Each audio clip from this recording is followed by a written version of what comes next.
ఓం గం గణపతయే నమః. ఓం శ్రీ గురుభ్యో నమః.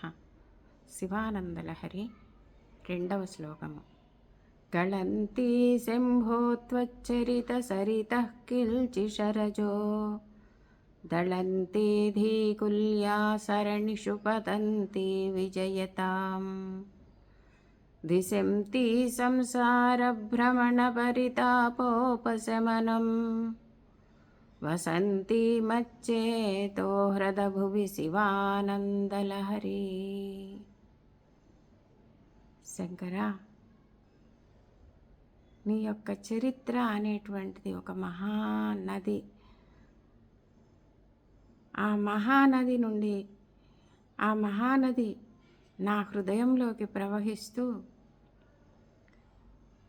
భక్తుల హృదయములలో ఉన్నటువంటి పాపములు అనేటువంటి దుమ్మును కూడా అది తుడిచివేస్తూ బుద్ధి అనేటువంటి పిల్ల కాలువలను చేరి సంసారంలో ఉన్నటువంటి ఈ దుఃఖాలను ఉపశమిస్తూ నా హృదయపు లోతులలో ఎక్కడో ఉన్నటువంటి ఆ శివుని యొక్క ఆనందాన్ని, శివానందలహరిని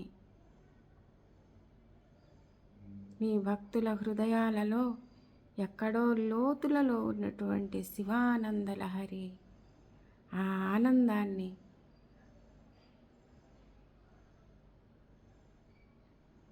ప్రవహింపజేస్తూ ఉత్తేజులను చేస్తూ నీ భక్తులని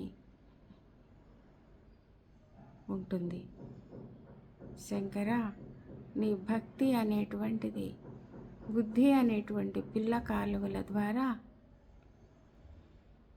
హృదయంలో ఎక్కడో ఉన్నటువంటి ఆ మహానదిలోనికి ఆ ఆనందం ప్రవహిస్తూ ఉంటుంది. ఈ శివానందలహరి శివుణ్ణి తలుచుకుంటేనే కలిగేటువంటి ఆ ఆనందము ప్రతి జీవిలోనూ హృదయాంతరాళాలలో ఎక్కడో అడుగున ఉంటుంది.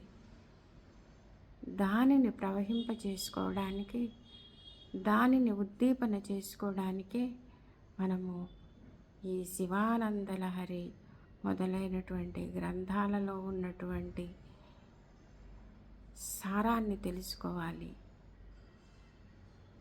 ఓం శ్రీమాత్రే నమః.